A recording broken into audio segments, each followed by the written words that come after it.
Meu nome é Edgar Nóbrega, 42 anos, técnico civil com credencial nível ultra-secreto, designado como especialista acústico de bordo em ambientes de confinamento extremo. Minha atuação anterior foi em estações de escuta submarina instaladas ao largo do Atlântico Norte. Mas há 8 meses, fui convocado sem explicações formais para integrar uma missão silenciosa, com ponto de partida indefinido, salário quadruplicado e um termo de confidencialidade que não era apenas jurídico, era existencial. Os termos do contrato mencionavam, sem rodeios, que qualquer forma de revelação, tentativa de fuga ou alteração psicológica durante o serviço seria tratada com protocolos não convencionais de contenção e descarte. Assinei sem hesitar, porque há um ponto na vida em que a sobrevivência emocional se torna mais relevante que a biológica. E eu já havia passado por esse ponto. O que me apresentaram na primeira reunião foi um projeto designado apenas por um código de 5 letras. CASOS. A sigla nunca foi explicada.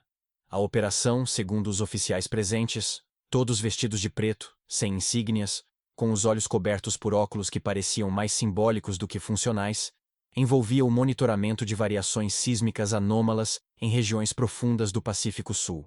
O centro da operação seria um submarino nuclear modificado, estacionado em zona morta do mapa náutico, fora de qualquer rota comercial, diplomática ou militar, submerso há meses e mantido em estado de silêncio eletrônico absoluto. O veículo chamava-se Asphodel, um nome que, mais tarde, descobriria ter sido retirado da mitologia grega. O campo dos mortos onde vagavam as almas sem glória. Uma escolha, no mínimo, honesta. A descida até o Asphodel aconteceu durante a noite, sob uma tempestade que parecia fabricada, tamanha a simetria das ondas e a ausência de som externo. Fui levado de helicóptero, depois conduzido por botes sem identificação, até uma plataforma que desapareceu no nevoeiro assim que os motores se desligaram. A escotilha aberta na lateral da estrutura levava direto ao tubo de entrada, e tudo cheirava a ferro envelhecido e ozônio. O tipo de ar que se respira em túneis onde ninguém entra há muito tempo. A equipe a bordo era reduzida. 15 pessoas no total, incluindo 2 oficiais superiores que se referiam a si mesmos apenas como comando. Não havia postos definidos, apenas funções fluidas atribuídas em voz baixa. Recebi minha estação no setor acústico, uma sala com 5 consoles analógicos e um único monitor digital central, cuja função era registrar e filtrar assinaturas sonoras captadas por um anel de sensores submersos instalados ao redor do casco. Os sensores estavam desligados. O motivo, segundo me disseram, era o risco de reverberação inversa, um termo que não consta em nenhum manual técnico conhecido. Tudo que me foi permitido fazer nos primeiros dias foi escutar. Escutar o silêncio. Escutar os próprios batimentos cardíacos amplificados pelo eco do metal. Escutar o arrastar imperceptível de ar por dutos que não conduziam ar algum. Era como viver dentro de um corpo adormecido que, a qualquer momento, poderia acordar e me reconhecer como um intruso. O Asphodel não se movia. Estava ancorado em profundidade constante, estabilizado por um sistema interno que ninguém parecia entender completamente. Era um submarino, mas também era algo mais. Não tinha janelas, nem periscópios, nem câmeras externas. Tudo o que se via do mundo exterior vinha através de ecos, medições por ondas, respostas sonoras, ruídos captados em frequências que, com o tempo, aprendi a interpretar como palavras não faladas. A tripulação, em geral, falava pouco. Havia entre nós um acordo silencioso de não nomear aquilo que víamos ou sentíamos. Um acordo cultivado pelo medo ancestral de que nomear é o primeiro passo para entregar. E havia muito a ser escondido ali. No terceiro dia, percebi que a embarcação não constava em nenhum dos mapas internos do sistema de navegação. Estávamos fora da geografia. O painel marcava sempre as mesmas coordenadas, um ponto fixo sem relação com latitude ou longitude convencionais. Como se o Asphodel não estivesse em parte alguma. Como se estivesse no intervalo entre lugares. E não era apenas o posicionamento que nos isolava. O tempo também parecia hesitar ali dentro. Os relógios não sincronizavam. Cada terminal apresentava um horário diferente. Alguns tripulantes relatavam sentir fome em horários invertidos. E o sono. O sono era sempre fragmentado, povoado por imagens que pareciam ser memórias de outras pessoas, como se as paredes estivessem nos transmitindo sonhos antigos, deixados por alguém que viveu ali antes. Comecei a perceber que o som ao nosso redor não era ausência, era supressão. Um silêncio forçado. Como se o oceano ao redor do Asphodel estivesse sendo constantemente limpo de qualquer ruído natural. Nenhum animal, nenhuma corrente, nenhum movimento externo chegava até os sensores. Tudo era liso, estático, como se alguém estivesse cortando as bordas do mundo ao nosso redor. Era uma paz tão absoluta que se tornava agressiva.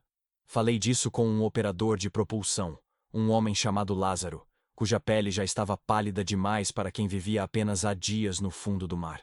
Ele apenas me respondeu com voz baixa: não é paz, é contenção. Depois, nunca mais falou comigo. Comecei a me questionar qual era de fato o objetivo daquela missão. Ninguém parecia interessado em relatar nada ao comando central. Nenhum relatório era enviado. Nenhuma mensagem era recebida. A sensação era de estarmos não em missão, mas em quarentena, um isolamento proposital. E quanto mais o tempo passava, mais eu me dava conta de que estávamos sendo mantidos fora do mundo por um motivo que nenhum de nós ousava admitir. Na 8ª noite, algo mudou. Estava sozinho na sala acústica, testando padrões de retorno de pulso, com a esperança de quebrar o silêncio absoluto. Quando, em uma das frequências baixas, próximas ao limite da percepção, ouvi um ruído contínuo. Era tênue, mas consistente. Não parecia interferência. Era orgânico. Lembrava o som de um pulmão expandindo. Depois, um segundo som. Um estalo longo, como o de uma junta óssea se movendo sob pressão. E então, um padrão. 3 ruídos em sequência, sempre os mesmos, em intervalos idênticos, como um código. Gravei, repassei, amplifiquei. Os sons não vinham de fora, não vinham do mar. O sinal estava sendo captado pelos sensores internos. Alguém, ou alguma coisa, estava respondendo dentro do Asphodel. E pela primeira vez, entendi o que aquele silêncio ao nosso redor realmente era. Não era proteção. Era contenção. E o que estava sendo contido não estava lá fora. Estava conosco. A partir daquela noite, o som se tornou uma presença tangível, como se o ar nos corredores carregasse algo que antes estava ausente. Não ar em si, mas densidade. Os ecos comuns da embarcação passaram a ter ressonâncias estranhas. E até mesmo os passos nos corredores curtos pareciam mais longos, como se o som estivesse reverberando entre superfícies que não pertenciam à arquitetura do submarino. A frequência captada permaneceu ativa, com seus 3 ruídos em sequência, repetidos em intervalos que começaram a sofrer pequenas variações, quase imperceptíveis, como se a coisa, ou o processo, que os emitia estivesse se adaptando, reconhecendo o ato de ser escutado e respondendo de volta com curiosidade. Informei o comando. Eles disseram apenas para documentar. Nenhum alarme foi acionado, nenhuma investigação física foi conduzida. A atitude deles não era de surpresa, mas de reconhecimento. Como se o som tivesse apenas confirmado o que todos já sabiam, mas fingiam não ouvir. No dia seguinte, encontrei minha estação desligada ao chegar ao posto. Todos os registros haviam sido apagados.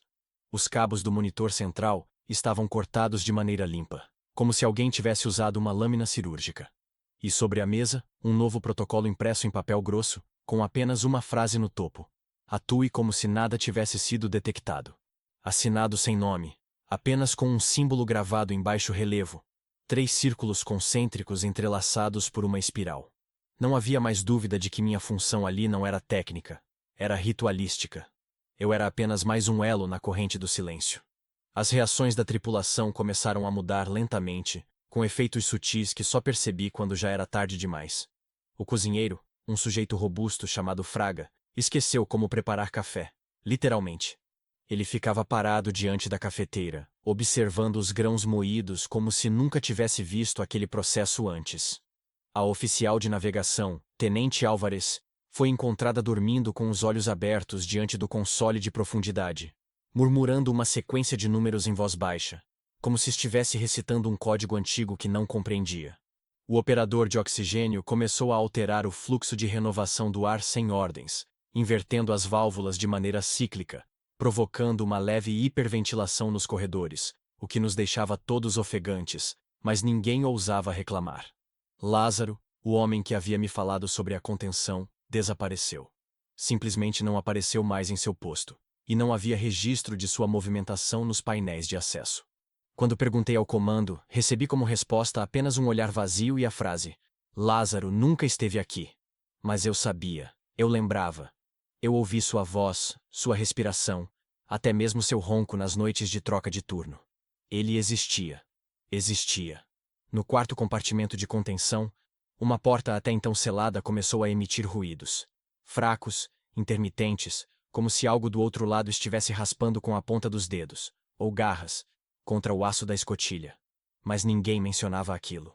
Passávamos por ela todos os dias como se fosse apenas mais um vão vazio, ignorando o som que crescia com a mesma indiferença que ignoramos uma dor que se instala devagar, profunda, e que não queremos admitir. O som dentro da sala acústica, por sua vez, passou a apresentar novas variações. Agora eram 7 ruídos. 7 sons com cadência de fala, com pausas, com ênfase. Comecei a identificar padrões, sons que se repetiam, sílabas compostas que simulavam estrutura linguística. Era como ouvir alguém aprendendo a falar, e não era em inglês, não era humano. Mas havia intenção, havia ritmo, havia construção de sentido. Gravei tudo em fita cassete, o único método analógico disponível que não podia ser apagado remotamente. E escondi as fitas em um compartimento atrás do filtro de carbono do sistema de ventilação, para que, caso não voltasse à superfície, alguém pudesse ao menos saber o que houve. A entidade, seja lá o que fosse, estava se expressando. Mas não através de ondas no oceano, e sim através das estruturas metálicas do próprio submarino. Como se estivesse não fora, mas dentro das paredes. Vibrando conosco, nos escutando escutar. Certa noite, enquanto todos dormiam, ou fingiam dormir, fui até a ala de torpedos, que há meses estava desativada. Uma parte de mim acreditava que ali encontraria alguma explicação, alguma peça fora do lugar que pudesse justificar tudo aquilo. O que encontrei foi uma abertura. Uma fresta mínima na fuselagem, por onde não passava luz, nem água, nem ar. Apenas som. Um som grave, contínuo, como o respirar de um titã adormecido sob toneladas de rocha. O som se infiltrava nas paredes e parecia modular todo o restante do submarino. Era como se aquele ruído comandasse o ritmo interno da embarcação. Como se o asphodel fosse apenas a casca de algo muito maior que vivia preso dentro. Voltei à minha estação, reativei manualmente os sensores internos e sobrepus o som da torreta com os ruídos da entidade. O encaixe foi perfeito. As frequências coincidiam. Aquilo não era interferência. Era voz. Era presença. Era um ser. Não sei como descrever o que senti naquele momento. Não era medo. Era a dissolução do medo. O desaparecimento completo da lógica, da escala, da identidade. Por um segundo, eu entendi o som. Entendi o que ele queria. Mas não era uma mensagem. Era uma condição. Um estado. Um aviso. Ao despertar, percebi que estava no chão. As luzes estavam apagadas. Todo o sistema estava em blackout. A embarcação, imóvel. O ar estava mais denso. As paredes mais quentes. E no fundo, vindo de todos os lados ao mesmo tempo, o som estava mais alto. Agora não era mais um padrão. Era um sussurro contínuo. Como se alguém, ou algo, estivesse falando diretamente ao meu corpo. Não aos meus ouvidos, mas aos ossos. E eu entendia. Eu entendia tudo. E foi nesse instante que percebi que o silêncio ao redor havia acabado. O silêncio que nos cercava, que nos protegia, que nos iludia. Ele havia caído. A barreira foi rompida. O que estava contido não estava mais esperando. Estava se movendo, respirando conosco. E a partir dali, o som não era mais uma pista. Era o novo comandante do Asphodel. A rotina dentro do submarino seguia um compasso lento, como se o tempo lá dentro obedecesse a um ciclo próprio, separado da superfície e do relógio oficial. As horas não pareciam passar da mesma forma. Tudo era cinza, abafado e suspenso em uma atmosfera que oscilava entre a letargia e a tensão. Minha função ainda era clara: monitoramento acústico, análise de ondas e detecção de qualquer padrão incomum vindo do exterior. Mas quanto mais eu escutava, mais me parecia que o anômalo vinha de dentro. Desde o episódio do som que parecia cancelar o próprio oceano ao redor, comecei a observar o interior da embarcação com outro olhar.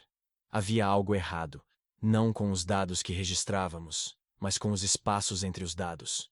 Com os espaços entre nós. Comecei a andar mais.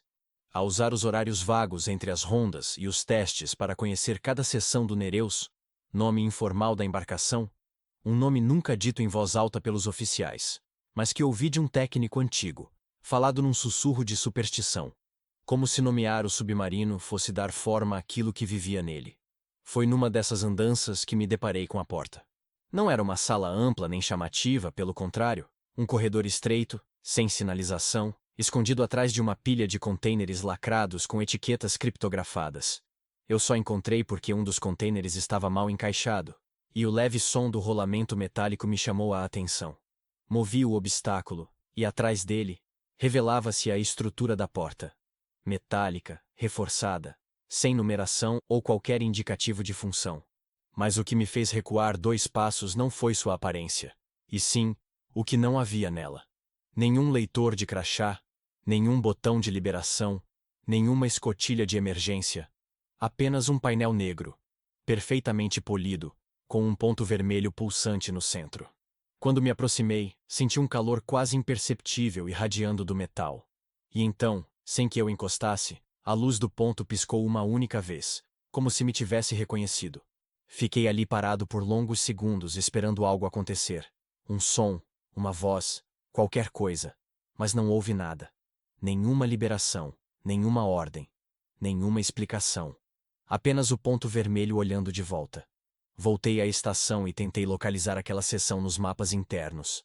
O Nereus tinha 5 níveis principais, todos mapeados no sistema de navegação interna e nos diretórios de engenharia. Mas aquela porta, aquele compartimento, não aparecia em lugar algum. Nem como área restrita, nem como zona de manutenção. Ela simplesmente não existia. Quando questionei o técnico de engenharia, ele soltou um riso nervoso, desviando o olhar. Melhor não insistir nessas coisas, parceiro. Se perguntarem, finge que não viu. A resposta era vaga, mas o tom era claro. Aquilo não era um segredo. Era uma omissão coletiva. Algo que todos sabiam que não deveria ser mencionado. Algo que já causara problema antes. E ainda assim, ninguém queria nomear. Tentei deixar pra lá. A verdade é que em submarinos, especialmente os de operação sigilosa, existem muitos compartimentos que não constam em planta oficial. São chamados de espaços negros. Normalmente abrigam sistemas experimentais, armamentos classificados ou servidores de inteligência que funcionam fora do escopo da tripulação comum. Mas havia algo diferente naquele lugar. Não era só a ausência do nome. Era o fato de ele não emitir nada. Nenhum som. Nenhuma vibração. Nenhum eco.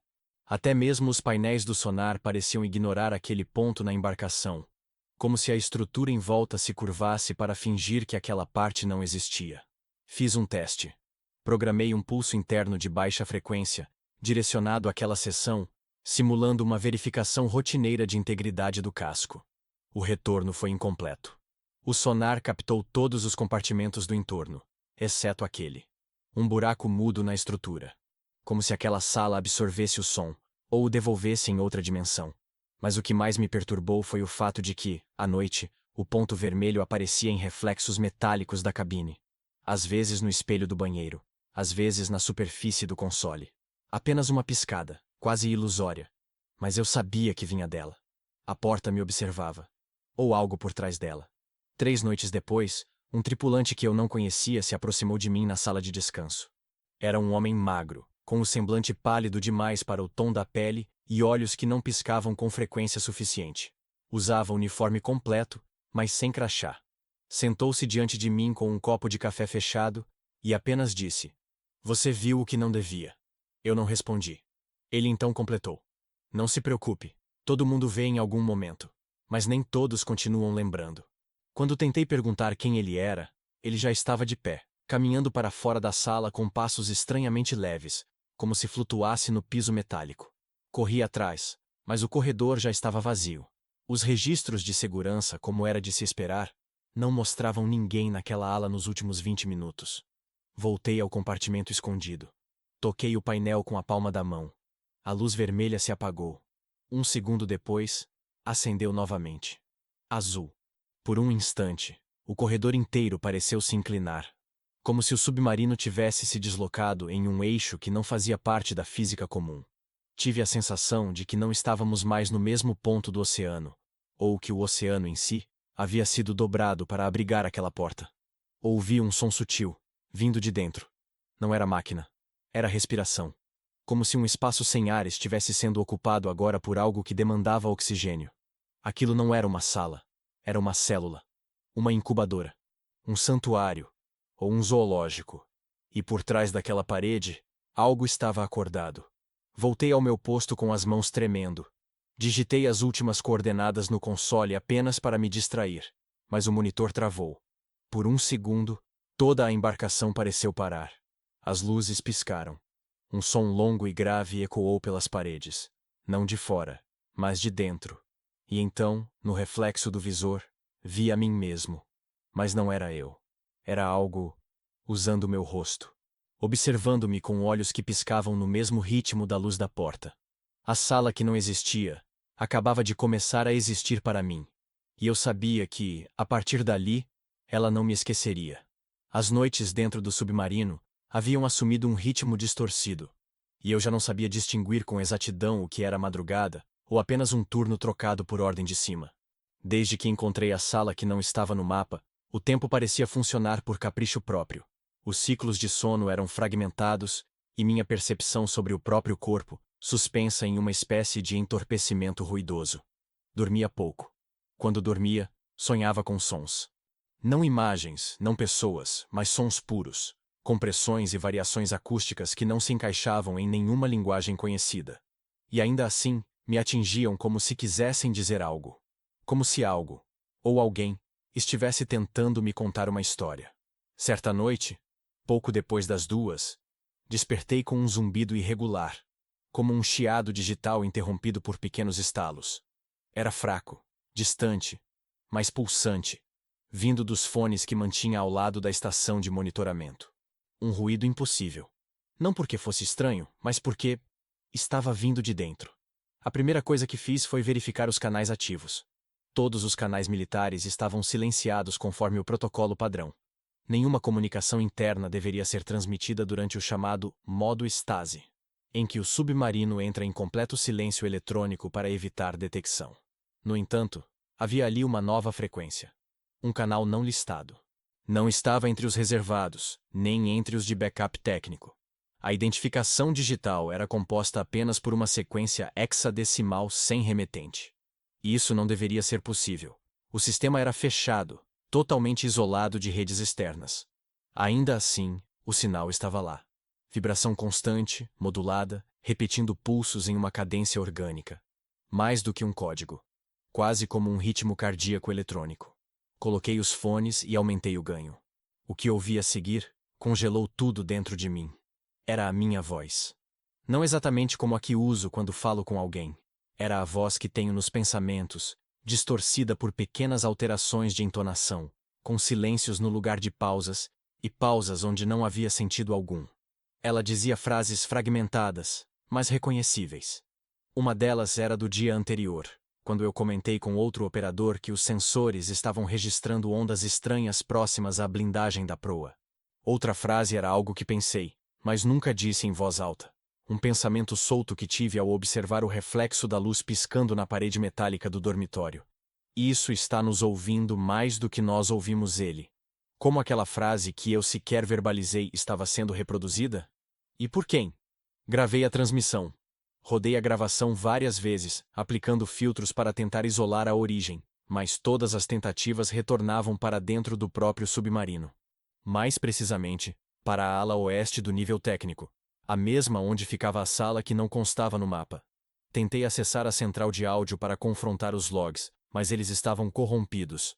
Não apagados, mas como se alguém tivesse rearranjado os dados para que mostrassem um padrão contínuo de normalidade. Apenas um operador muito experiente perceberia a anomalia. E mesmo assim, apenas se estivesse procurando por ela. E eu estava. Na madrugada seguinte, o sinal voltou. Só que dessa vez ao fundo havia mais vozes. As camadas eram sutis, sobrepostas, como sussurros reproduzidos de gravações antigas, interferindo umas nas outras, fragmentadas por ruídos. Uma voz parecia ser de mulher. Outra era grave demais para ser humana. Em alguns momentos, reconheci partes de protocolos de segurança que são utilizados apenas por comandantes. senhas de voz codificadas que não estavam em uso naquela missão. Em um trecho, algo sussurrava a sequência de números do meu crachá, seguida de um ruído longo semelhante à abertura de uma escotilha pressurizada. O pânico que senti foi imediato, mas silencioso, porque a essa altura eu já tinha entendido. Isso não era um erro de sistema. Era uma presença. Algo que usava a linguagem como uma forma de infiltração, de contaminação. Não apenas de palavras, mas de identidade. Comuniquei informalmente ao técnico de manutenção que dividia o turno comigo, um homem de poucas palavras chamado Torres. Ao ouvir o trecho da gravação, ele ficou pálido. Pediu que eu apagasse aquilo, disse apenas: "Se essa voz sabe seu nome, então ela já sabe o caminho." Fiquei parado, sem saber o que responder. Ele então retirou os fones dos meus ouvidos com uma delicadeza quase reverente, como se estivesse lidando com algo radioativo, e os jogou no compartimento de descarte. Depois disso, não falou mais comigo durante o resto do turno. No dia seguinte, minha estação foi trocada. Não houve aviso formal. Apenas uma ordem repentina para que eu fosse alocado na ala de navegação auxiliar. Meu acesso à matriz de comunicações foi reduzido. Disseram que era por motivos de protocolo, mas o que notei foi que todos os outros técnicos pareciam me observar de maneira diferente, como se eu tivesse aberto uma porta que não deveria ter sido tocada. E talvez tivesse mesmo. Porque naquela noite, enquanto dormia, ouvi minha própria voz sussurrando dentro do compartimento. Só que eu não estava sonhando. Quando abri os olhos, as palavras ainda estavam lá, flutuando no ar abafado da cabine, repetindo em loop: "Edgar, Edgar, você já ouviu. Agora ouça de novo." Levantei e tentei isolar a origem. Verifiquei o console pessoal, os canais internos, até mesmo o sistema de ventilação. Nada. O som não vinha de nenhum ponto específico. Era como se estivesse dentro do próprio metal. Como se o casco tivesse aprendido a me imitar. Durante os dias que se seguiram, a frequência apareceu outras vezes, sempre com novos fragmentos. Às vezes, reproduzia sons da infância que eu jamais mencionei. Outras, minha voz dizendo frases que ainda nem havia dito. Em um dos episódios, ela me perguntou algo que me gelou o sangue. "Você já decidiu se quer ser ouvido ou se quer ser esquecido?" A partir dali, comecei a me perguntar se aquela frequência era mesmo uma transmissão ou se era algo mais profundo. Uma espécie de eco da consciência. Um sinal de que o submarino, ou o que estivesse usando sua estrutura como hospedeiro, havia começado a compreender, ou fabricar, identidade. A minha. Ou uma variação dela. Tentei registrar um relatório, mas o sistema travava sempre que eu digitava algo relacionado à frequência. Palavras como voz, transmissão ou sinal provocavam falhas no terminal, como se o próprio sistema se recusasse a reconhecer a existência daquilo. Como se ele também estivesse ouvindo. Como se já estivesse contaminado. E então, na noite em que pensei em desconectar o terminal e retirar manualmente os registros, encontrei uma nova entrada no diretório de arquivos. Ela não tinha autor. Estava marcada como Voce Wave. Quando tentei abrir, só havia silêncio. Mas quando aumentei o volume ao máximo, percebi que não era silêncio. Era a minha respiração. Após a terceira noite de transmissões irregulares, comecei a desconfiar que os sons não eram mais a única coisa que estava se infiltrando. Havia algo nos cantos do submarino, nos espaços entre os cabos, atrás das placas de aço onde a luz mal alcançava. Uma inquietação que se acumulava nos corredores estreitos e tornava as passagens noturnas cada vez mais desconfortáveis. O clima artificial e o silêncio forçado, que antes ofereciam certa estabilidade psicológica, passaram a agir contra nós. O ar parecia mais pesado, não pela pressão, mas pela expectativa do que não era dito. Mesmo as conversas se tornaram mais rarefeitas. A tripulação falava menos, olhava menos nos olhos. E quando falava, havia hesitações, como se todos estivéssemos tentando preservar uma mentira sem saber exatamente qual era. Era como conviver com o som de um segredo se preparando para nascer. Foi durante um dos trajetos para a seção de armazenagem técnica que percebi a primeira silhueta.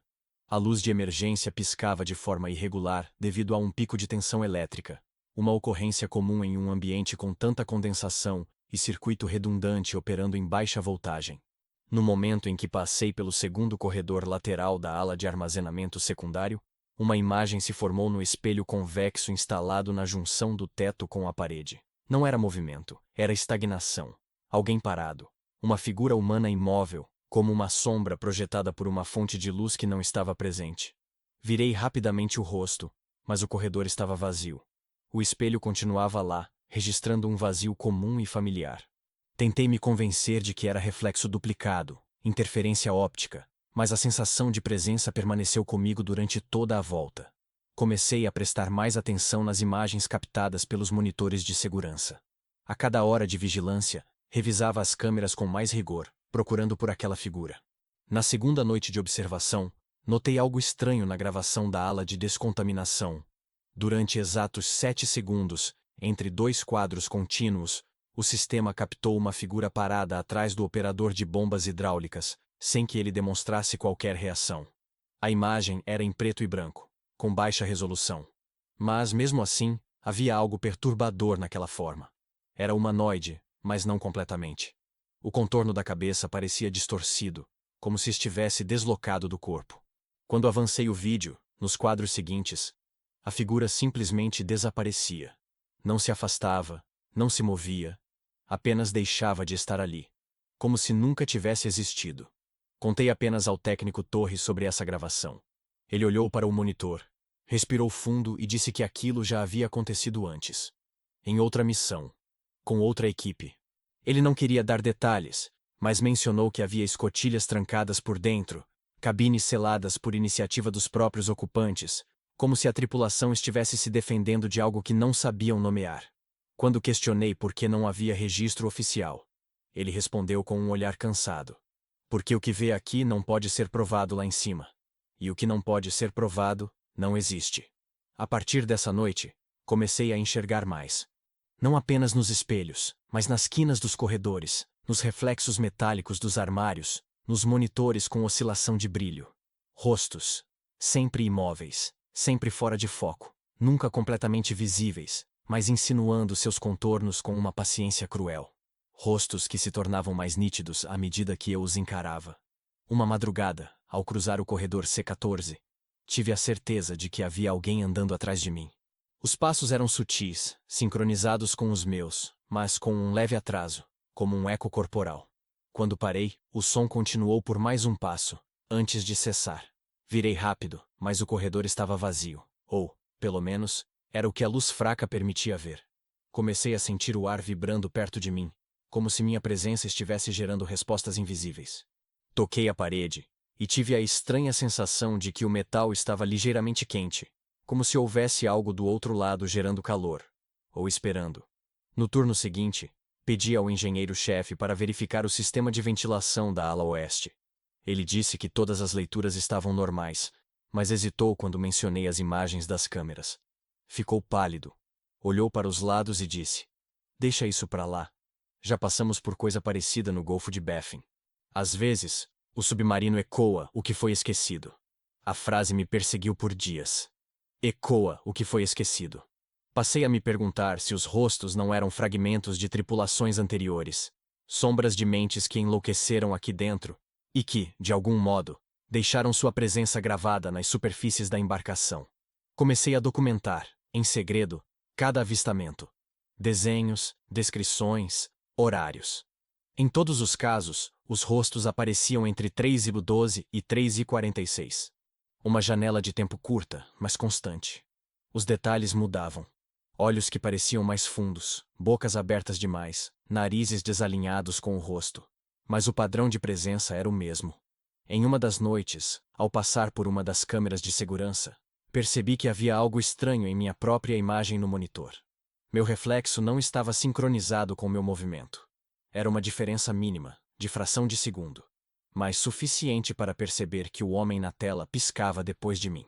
Como se estivesse tentando acompanhar, mas sem sucesso. Aquilo foi o que mais me afetou. A ideia de que não apenas estávamos sendo observados, mas replicados. Lentas simulações daquilo que éramos, ou daquilo que havíamos sido. Talvez os rostos não fossem fragmentos de outros, mas tentativas de construção. Erros de modelagem. Falhas no aprendizado. Cópias ainda incompletas. Como se o submarino ou o que quer que estivesse utilizando sua estrutura estivesse criando versões de nós. Primeiro as vozes, depois os rostos, por fim, o movimento, a identidade. Comecei a evitar os espelhos convexos. Tapava as câmeras com fita quando podia. Parei de registrar minhas anotações nos terminais. Anotava tudo à mão, em papel escondido atrás de uma placa solta no dormitório. Não confiava mais em nenhum sistema eletrônico da embarcação. Comecei a suspeitar que tudo estava sendo armazenado. Que tudo que víamos e fazíamos era absorvido por algo que habitava os corredores com paciência, testando formas. E o que mais me inquietava era que os rostos estavam se tornando mais familiares, como se, aos poucos, estivessem ficando parecidos demais com os nossos. Tornei-me cada vez mais obcecado pela ideia de que o que se movia entre os corredores não era simples alucinação, nem fruto do confinamento, mas sim partes de algo que já estava aqui muito antes de nós, e que continuava aprendendo, observando, replicando. A cada turno, sentia que a linha entre realidade e simulação tornava-se mais tênue, mais porosa. Havia detalhes minúsculos que ninguém mais parecia notar. Ruídos ambientes que repetiam os mesmos padrões em horários exatos, luzes que piscavam em código semelhante à frequência cardíaca humana, pequenas variações no comportamento dos colegas, como se em determinados momentos não fossem exatamente eles. Comecei a manter um registro mais profundo dos arquivos internos, acessando pastas com datas truncadas e identificações genéricas, vasculhando logs de manutenção que oficialmente não existiam. Descobri que havia uma partição oculta no sistema. Um diretório que só podia ser acessado por um protocolo de autenticação que exigia sequência dupla, reconhecimento de voz e acesso manual via painel físico, escondido atrás do compartimento de torpedos desativado. Não deveria saber disso. Mas ouvi 2 oficiais comentando, acreditando que eu estava dormindo no refeitório. À noite, retornei ao local, sozinho, e encontrei a pequena escotilha de acesso. Ao abri-la, deparei-me com um terminal antigo, de interface pré-digital, como se fosse mantido de propósito à margem da rede principal.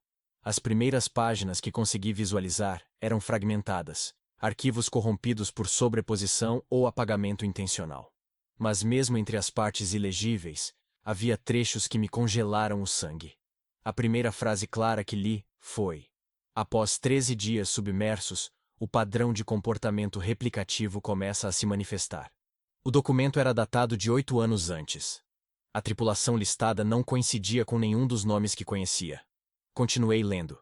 Havia menções a fenômenos cognitivos emergentes, distúrbios perceptivos em ambientes pressurizados, e uma expressão que se repetia com frequência: dissonância de vetor identitário. Não compreendi de imediato, mas em uma anotação marginal, feita à mão, alguém escreveu: eles se atrasam em refletir, depois aprendem a simular. Quando começarem a antecipar, ninguém saberá mais quem é quem. Continuei lendo, devorando as palavras com o desespero de quem já suspeita da própria sombra. Outro trecho descrevia o comportamento de um tripulante que passou a responder ao nome de outro, alegando ter sido chamado assim desde o início da missão. Os superiores acharam que era estresse, até que o verdadeiro titular do nome desapareceu durante um turno noturno, e todos os registros de sua presença foram apagados. De forma inexplicável, até mesmo os sistemas automáticos pararam de reconhecê-lo. Encontrei também fotografias impressas em papel térmico, parcialmente apagadas pelo tempo e pela umidade. Mostravam cabines com símbolos desconhecidos riscados à faca nas paredes metálicas. Em uma das imagens, 3 homens aparecem sentados no refeitório. O que mais me assustou foi que um dos rostos era o meu. Mas a imagem era datada de 5 anos antes de eu sequer ser designado para este submarino. Era impossível. E mesmo assim, a semelhança era gritante. Uma legenda rabiscada na borda inferior dizia: segunda instância, incompleta. A sensação de que algo estava se repetindo dentro daquele submarino, ciclos de substituição e apagamento, crescia em mim como uma maré silenciosa, e a cada novo fragmento lido, ficava mais evidente que nada ali era realmente novo. Tudo já havia acontecido. Talvez mais de uma vez. As mesmas perguntas, as mesmas presenças, os mesmos rostos tentando ocupar os mesmos lugares. E o pior: em alguns relatórios posteriores, os registros começaram a se referir às substituições, não como falhas, mas como parte esperada do processo. Como se a perda de identidade fosse um degrau calculado de algo muito maior. Um projeto. Uma transição. O relatório mais íntegro que encontrei tinha o título: Interface Adaptativa, Etapa Beta, Protocolo monóxido. O texto descrevia um experimento militar de isolamento perceptual, onde a navegação prolongada em ambiente autônomo era utilizada para testar os limites de formação de consciência interdependente. Havia trechos técnicos demais, mas entre os termos frios e as tabelas de controle, uma frase se destacava em negrito. As instâncias cognitivas coletivas mostram tendência à estabilização após a fase de eliminação de redundâncias. Eliminação de redundâncias. Aquilo ecoou em mim de forma mais forte do que qualquer grito. Era como se estivessem nos induzindo a nos igualarmos, a nos tornarmos intercambiáveis, até que a consciência comum decidisse qual versão de nós mesmos era mais eficiente. O restante deveria ser descartado. Talvez não fisicamente, mas psicologicamente. Identitariamente. Uma lenta substituição por apagamento da memória. Um reboot. E no meio de tudo isso, rostos já vistos, vozes já ouvidas, e uma dúvida corrosiva. Eu sou a minha primeira versão? Voltei ao terminal nas noites seguintes, registrando tudo à mão. Percebi que alguns arquivos estavam sendo corrompidos à medida que os lia, como se o sistema soubesse da minha intrusão. Uma madrugada, a tela piscou e, em vez de texto, apareceu minha foto, tirada da câmera do dormitório. Na parte inferior, uma legenda nova. Instância 2A. Observando-se. Quase deixei tudo para trás. Mas a curiosidade mórbida era mais forte do que o medo. Continuei. Descobri que algumas seções do submarino foram isoladas não por segurança estrutural, mas por ordem psicológica. Havia mapas internos com rotas riscadas, setas indicando desvios permanentes, áreas apagadas dos registros eletrônicos. Tudo isso para evitar cruzamentos entre diferentes versões de comportamento, como se houvesse um risco real de contaminação entre estados mentais. Ao confrontar o subtenente da engenharia sobre esses dados, ele apenas disse: "Você não devia ter lido isso. Agora vai começar a esquecer." Não entendi a primeira, mas nos dias seguintes, tive lapsos estranhos. Dormia por períodos que não lembrava. Acordava em lugares que não lembrava de ter ido. Minha assinatura apareceu em um relatório que jurei nunca ter escrito. Comecei a desconfiar que já havia passado por tudo isso antes. Que aquela escotilha, aquela sala secreta, aquele terminal antigo, tudo isso talvez já tivesse me sido familiar em outro ciclo. E se a repetição fosse parte do próprio experimento? E se todos nós estivéssemos vivendo uma variação contínua da mesma narrativa, adaptada para ver até onde suportamos sem romper? Na última noite antes do sistema travar o terminal, li uma frase que não estava assinada. Simples, direta, manuscrita na lateral de uma página corroída. Eles não sabem qual de nós ainda é o original. Desde então, essa frase habita meu pensamento como um ruído de baixa frequência. Não importa onde estou do submarino. Se fecho os olhos, consigo ouvi-la repetida, como uma linha de código que se auto-executa em loop. E agora, quando passo pelos corredores e cruzo olhares com os outros, não sei mais se estou vendo meus companheiros. Ou apenas instâncias deles, projetadas para me manter estático, enquanto algo maior, algo não humano, decide qual de nós merece continuar existindo. Aquela frase continuava ressoando dentro de mim como se não estivesse apenas presa à memória, mas tatuada em algum lugar mais fundo, talvez entre as sinapses e os ossos. Eles não sabem qual de nós ainda é o original. Ela parecia ecoar até mesmo quando o submarino estava em completo silêncio, como se vibrasse junto com as estruturas internas, como se tivesse se infiltrado nas paredes do casco, ou pior, como se tivesse sido escrita por ele. Eu precisava de provas concretas de que algo além da compreensão humana estava agindo ali. Provas físicas, registráveis, inegáveis. E foi por isso que comecei a testar os canais internos do sonar, não os voltados para o mar aberto, mas aqueles voltados para dentro, um sistema pouco utilizado, cuja principal função era detectar microvazamentos e vibrações estruturais, algo que só engenheiros muito específicos dominavam com exatidão. Eu não era engenheiro, mas já tinha visto o suficiente para saber como operar os comandos mais básicos, e naquela noite, depois do turno da meia-noite, decidi acionar uma varredura completa em frequência infrassônica, procurando qualquer ruído anômalo que pudesse provar a existência de algo vivo, preso, ou em movimento dentro do próprio casco. Não demorou mais que 10 segundos para algo responder. A princípio, o retorno foi sutil. Uma leve reverberação que poderia ser confundida com o ressoar de tubulações, ou talvez com a movimentação do sistema de ar pressurizado. Mas havia ritmo. Não era aleatório. Era constante, metódico, como uma batida. Uma batida ritmada. Como um tambor ancestral, abafado por camadas e camadas de aço e esquecimento. Voltei a escanear, dessa vez com frequência modulada. O som permaneceu. E então, aumentou. Era como se respondesse à minha presença. Como se reconhecesse que alguém estava ouvindo. No espectrograma, as ondas formavam padrões que lembravam um batimento cardíaco. Uma pulsação viva, que não se originava em nenhuma parte mecânica da embarcação. Estava vindo de dentro da parede. Do próprio casco. A área era próxima ao compartimento onde eu havia descoberto a escotilha oculta com o terminal antigo. Mas um pouco mais ao fundo. Uma zona marcada nos planos como área de contenção despressurizada. Inativa desde a missão de calibração de 2009. O relatório oficial dizia que estava selada. Mas os sons diziam outra coisa. Eles diziam que havia algo lá. E que esse algo estava acordado. Na madrugada seguinte, retornei com um gravador analógico. Tecnologia menos rastreável, fora do alcance dos logs do sistema central. Acoplei o microfone à parede metálica, exatamente onde o sonar havia registrado o pulso. E esperei. Aos poucos, as batidas recomeçaram, mais fortes, mais frequentes. Agora como se estivessem se aproximando. Como se a coisa estivesse se deslocando dentro do casco. Buscando o ponto de origem da escuta. Comecei a suar. O ar dentro do submarino parecia mais denso, como se houvesse uma diferença de pressão atuando só naquela seção. Como se algo quisesse sair. Em um momento, o som cessou. O silêncio durou quase um minuto inteiro. E então, no meio da ausência total de ruído, surgiu uma nova sequência de sons. Não batidas, mas toques. Como se dedos tocassem o aço. 3 toques curtos. Pausa.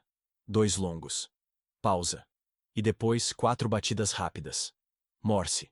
Tentei decodificar de memória, mãos tremendo. E mesmo antes de terminar o cálculo mental, meu sangue gelou. A sequência se repetia. 3 curtos. 2 longos. 4 rápidos. Traduzido. I. A. M. Eu sou. Eu sou. Eu sou. Repetido incessantemente. Como uma afirmação de identidade. Como se o que estivesse preso ali quisesse dizer que estava consciente. Que sabia quem era. Ou talvez pior. Que sabia quem eu era. Mostrei o áudio a um dos técnicos da propulsão com quem já havia trocado informações antes. Ele ouviu, olhou para mim em silêncio, e depois, sem dizer nada, apagou o arquivo. Disse apenas: eles chamam isso de retorno reverso. Você não deveria estar ouvindo isso. Quando tentei confrontá-lo, ele já estava caminhando para longe. Nunca mais falou comigo. Passei a ser ignorado por parte da tripulação. Até meu supervisor direto passou a me designar para tarefas periféricas. Eu não era mais confiável. Eu havia escutado o que ninguém queria ouvir, mas eu não parei. Comecei a mapear todas as áreas onde o som retornava de dentro. Havia 5 zonas ao longo do submarino que produziam eco interno, todas com acesso restrito, todas aparentemente despressurizadas, e todas em silêncio absoluto, até que fossem escutadas. Era como se a escuta em si despertasse a presença. Um engenheiro de sensores, antes de começar a me evitar, havia mencionado algo chamado ressonância de consciência passiva, um termo que nem mesmo aparece em publicações técnicas.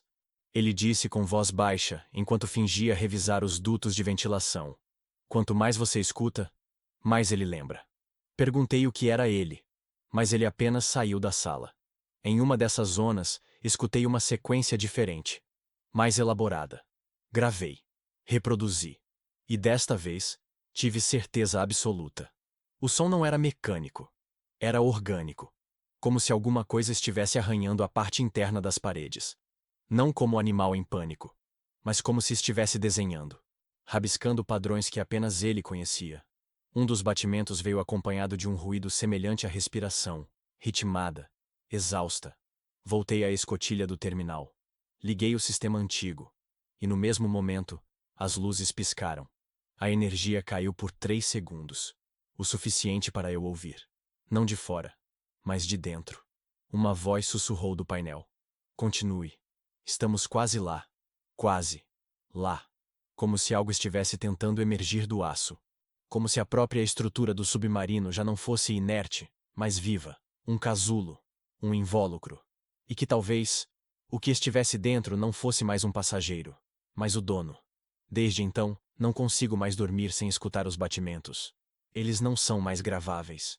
Sumiram das frequências registráveis. Mas eu os ouço. Sempre. Dentro da minha cabeça ou no casco. Já não sei. Quando fecho os olhos, vejo mapas da embarcação com áreas acesas em vermelho. Vejo palavras sem sentido grafadas nas paredes. Vejo minha própria mão tocando uma parede de aço, que pulsa de volta. E cada vez mais, sinto que sou eu quem está sendo escutado, rastreado, mapeado. Eu achava que estava investigando algo escondido no submarino. Agora começo a achar que é o submarino que está investigando a mim. E que as batidas são apenas a primeira pergunta. A próxima, talvez seja uma porta. Desde aquela noite, as batidas internas cessaram. Não por alívio, mas por substituição. O som, o ritmo, o arranhar constante, tudo aquilo que vinha se tornando uma trilha sonora de fundo à minha sanidade, foi de repente trocado por outra presença, mais direta, mais visível, mais corporal. Não estou certo de quando começou, porque com o cansaço acumulado e a falta de sono, os dias haviam perdido sua cronologia. Mas posso afirmar com precisão o momento em que percebi que não estávamos mais sozinhos naquela embarcação, ou pelo menos, que a composição da tripulação não era mais a mesma registrada na última lista impressa. Foi durante uma ronda técnica às 3h19 da manhã, hora marcada no mostrador manual de pulso que eu carregava desde a academia naval. Um hábito que cultivava para confiar em algo que não fosse digital, não fosse da nave, não fosse do sistema. As luzes estavam oscilando em sua intensidade mínima. O corredor reverberava os ruídos distantes do maquinário de propulsão. Ruídos que, mesmo em sua constância, pareciam atravessados por algo mais tênue, uma frequência paralela, como se alguém murmurasse por trás da vibração do motor. E então, lá estava ele. No final do corredor do compartimento C-13, zona restrita de circulação, havia um homem. Uniforme completo. Postura ereta. Cabeça levemente inclinada como se escutasse algo que eu não podia ouvir. Fiquei paralisado por alguns segundos. Tempo suficiente para que a mente processasse o que o instinto já gritava. Ele não devia estar ali. Não havia ninguém designado para aquela área naquela hora. E mais que isso, algo em sua presença parecia editado. Como se o ar ao redor dele estivesse sendo recalculado em tempo real. Como uma gravação sendo sobreposta sobre o original. Sua farda não tinha identificação. Nenhum nome. Nenhum brasão. Nenhum código de setor. Apenas tecido limpo, engomado demais, como saído direto de um estoque técnico. Sem histórico. Sem dobras. Sem cheiro.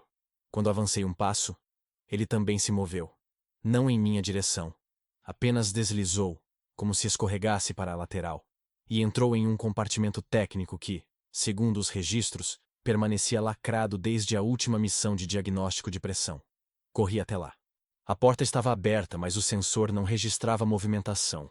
No interior, apenas escuridão e um leve cheiro de ozônio. Como se algo tivesse sido desligado às pressas. Vasculhei a área. Nada. Nenhum rastro, nenhum som, nenhuma câmera daquela seção funcionava. Levei o ocorrido ao sargento responsável pela segurança interna. Sua resposta foi a mais fria e programada possível. Deve ter sido um reflexo.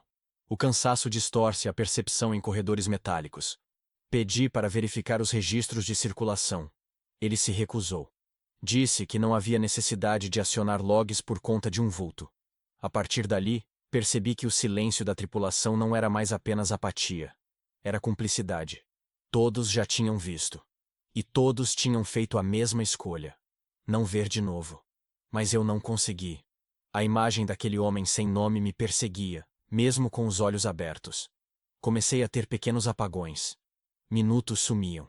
Anotações minhas surgiam no caderno sem que eu lembrasse de tê-las escrito. Frases repetidas.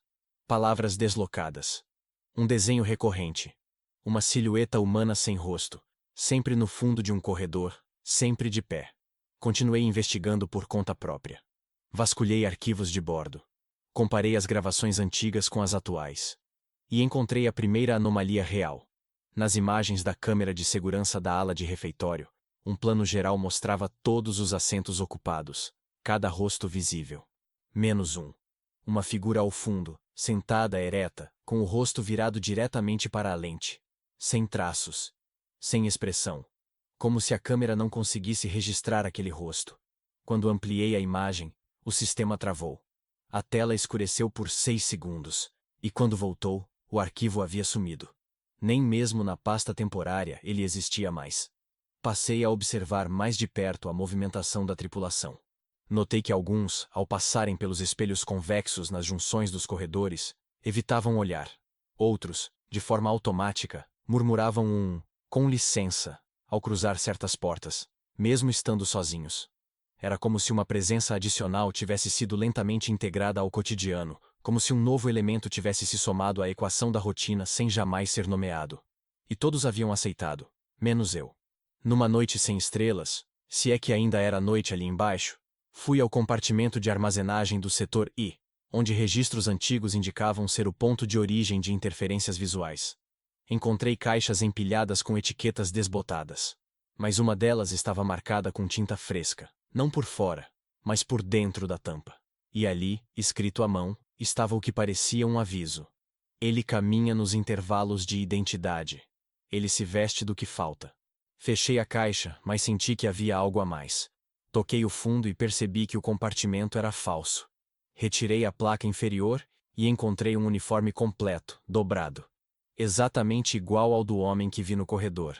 Sem nome, sem marca, sem passado. E por cima da gola, colado com fita envelhecida, um espelho pequeno. Oval, quebrado no centro, como se tivesse sido usado para ver algo que não devia ser visto. Levei o espelho até meu alojamento. Durante a madrugada, olhei para ele por impulso. Meu reflexo piscou com um leve atraso. O tipo de atraso que não se nota na superfície, mas que o corpo sente. Desde então, sempre que passo por superfícies reflexivas, sinto que há duas versões de mim caminhando em descompasso. Uma que age e outra que observa. E às vezes, tenho a impressão de que é ela quem me conduz até o próximo corredor, até o próximo compartimento, até o próximo encontro com aquilo que não tem nome, mas que está entre nós. Ocupando cadeiras, vestindo fardas, caminhando no escuro e esperando.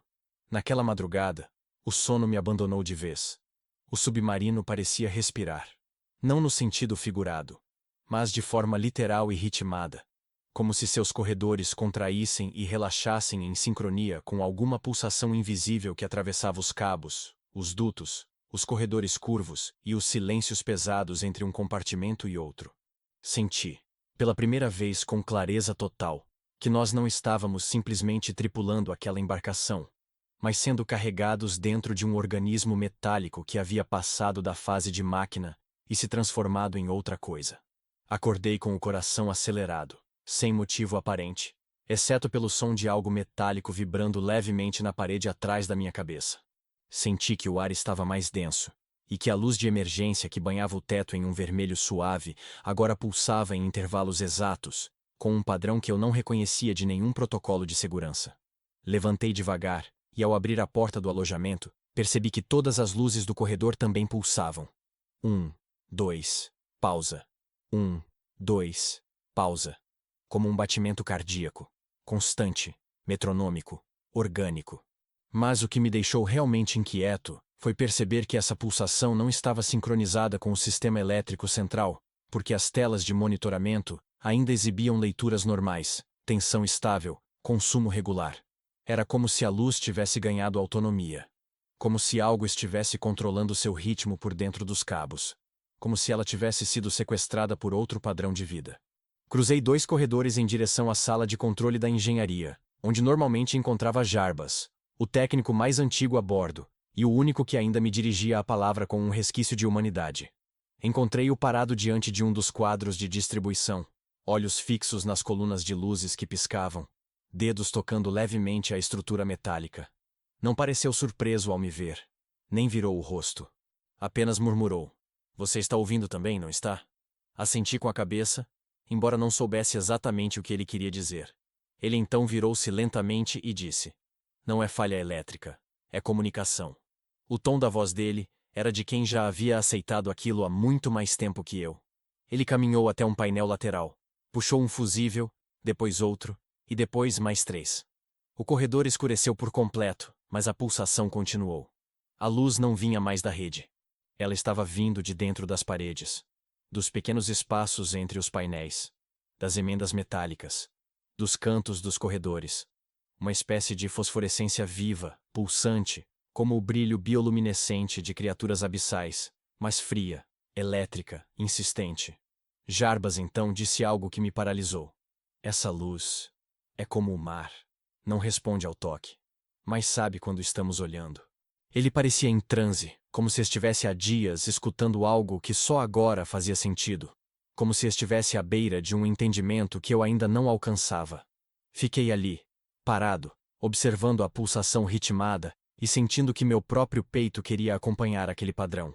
Quando Jarbas saiu da sala, deixou para trás um pequeno caderno com anotações escritas à mão, sem datas, sem assinatura. Li a primeira página. Começou no segundo ciclo. As luzes demoraram mais para apagar, mas quando apagaram, algo continuou emitindo luz. Isso aqui está imitando o que deveria ser um defeito, mas é outra coisa, um sinal, uma estrutura interna tentando se manifestar. Querem ser vistos, mas não diretamente. Passei as horas seguintes tentando rastrear a origem da pulsação. Cruzei os dutos centrais, observei as conexões secundárias, examinei as junções de emergência. Em todos os lugares, a luz obedecia ao mesmo ritmo, mas com pequenas variações de intensidade, como se houvesse uma linguagem oculta sendo codificada nos brilhos. Tentei gravar, decodificar, comparar com sinais sonoros. Nenhum padrão humano se repetia. Mas percebi algo ainda mais perturbador. Havia certos pontos onde a pulsação diminuía, exatamente onde eu estava parado. Como se minha presença interferisse. Como se o próprio ato de olhar afetasse o ritmo daquilo. Em um dos corredores traseiros, onde ficam os tanques de compensação, observei por cerca de 40 minutos uma sequência de 3 lâmpadas que pulsavam com uma leve diferença de tempo entre si. Gravei, repeti em looping, e percebi que estavam descrevendo um movimento. Não em som, mas em luz. Um movimento circular, depois em linha reta, depois uma queda abrupta. E por fim, um traço fixo, como se estivessem desenhando a trajetória de algo. Uma memória? Uma instrução? Um mapa?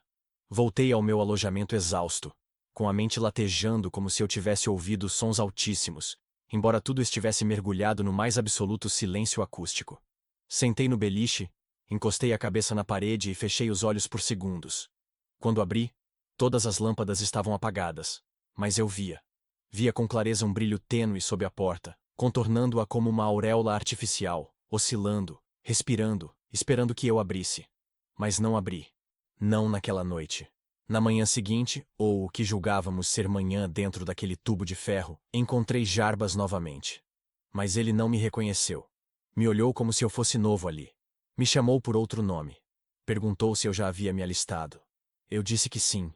Ele riu e disse: "Bem-vindo ao pulso." Aquele foi o momento em que compreendi que talvez aquela luz não estivesse apenas tentando se comunicar. Talvez ela estivesse tentando substituir a linguagem por algo mais profundo, mais entranhado, mais biológico. Um novo tipo de presença que se manifestava não apenas nos cabos e refletores, mas nas nossas sinapses, nos nossos olhares, no ritmo que o nosso próprio coração tentava imitar, dia após dia, sem perceber. Desde então, os sonhos começaram, sempre com o mesmo padrão. Um corredor estreito, uma luz vermelha pulsante, e uma figura ao fundo, de pé, imóvel, esperando que eu desse o próximo passo. Acordei no meio da noite com a sensação de que alguém me observava de muito perto. Não de frente, mas de dentro. Um tipo de presença que parecia colada à minha pele, quase confundindo seus movimentos com os meus. O alojamento estava escuro, exceto pela mesma aura pálida que agora se tornara uma constante. O contorno da porta, o brilho intermitente sob os armários metálicos, uma mancha luminosa que dançava silenciosa no teto como se o submarino respirasse em um ritmo só seu. Por um momento, achei que era um dos pesadelos de sempre, aqueles que vinham desde que a luz começara a pulsar. Mas ao tocar a parede atrás do beliche, percebi que ela estava quente. Não morna. Quente como se estivesse viva. Como se houvesse algo ali, entre as placas, entre os cabos e as estruturas ocultas, algo que vibrava em outro tom, que se deslocava de forma sutil. Pressionei o ouvido contra o aço, esperando ouvir o som do mar ou dos motores ao longe. Mas o que ouvi foi minha própria voz, em um sussurro fraco, abafado, repetindo algo que eu sabia que nunca tinha dito. Está tudo bem, Edgar. Você pode deixar ele sair agora. Afastei o rosto num impulso, o coração disparado, tentando racionalizar o que acabara de acontecer. Talvez fosse alguma interferência de rádio, alguma gravação que vazara de um dos alto-falantes da tripulação. Mas a voz não era só minha. Era idêntica à minha, com entonações que eu jamais usaria, com pausas que me soavam falsas, como uma imitação feita por alguém que me estudava há muito tempo. Saí do alojamento sem acender as luzes, atravessando o corredor estreito que levava ao compartimento técnico dos painéis auxiliares, onde estavam os cabos de energia, os alto-falantes e os feixes de comunicação interna. Ali, o ar estava mais denso do que o habitual, quase saturado de umidade e eletricidade. Encostei o ouvido na parede metálica, entre dois parafusos que pareciam mais novos do que o resto da estrutura. E de novo, veio o sussurro. Você já ouviu isso antes, não ouviu? Lá fora. Antes do mar. Antes do som. Voltei ao meu alojamento, gravei um áudio com meu próprio gravador de pulso e retornei ao ponto exato. Segurei o microfone contra a superfície e esperei. O que a parede me devolveu foi o início da gravação, antes que eu sequer a reproduzisse. E então, enquanto o gravador ainda marcava o tempo zerado, a parede respondeu com a mesma frase, uma oitava abaixo. Está tudo bem, Edgar. Você pode deixar ele sair agora. Parei tudo. Voltei ao sistema de rede interna do submarino. Verifiquei logs, registros, possíveis bugs. Nada. A frequência usada não existia. Era uma frequência interna à matéria. Um som que não passava pelos circuitos elétricos, mas se moldava nas vibrações do casco. Um som que talvez não fosse som, mas memória. Mostrei a gravação para Jarbas no dia seguinte. Ele ouviu, repetiu a frase junto com a voz da parede, e depois ficou em silêncio por quase 3 minutos. Então me olhou e disse: Não é sua voz. É a voz que o lugar acha que você teria. Está treinando para ser você. Depois virou as costas e saiu sem dizer mais nada. Voltei à sala de comando e analisei as gravações de voz do diário de bordo.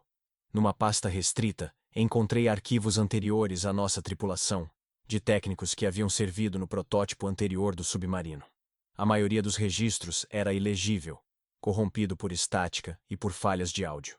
Mas em um dos trechos curtos, uma voz muito parecida com a minha dizia: Já tentamos selar a sala, mas ela sempre encontra um jeito de voltar. Agora está no sistema de ventilação. Aquilo me congelou. A voz falava com urgência, mas em um padrão rítmico demais, quase automatizado, como se estivesse reencenando algo. Naquela noite, retirei os painéis metálicos do compartimento lateral, onde começavam os dutos de ventilação.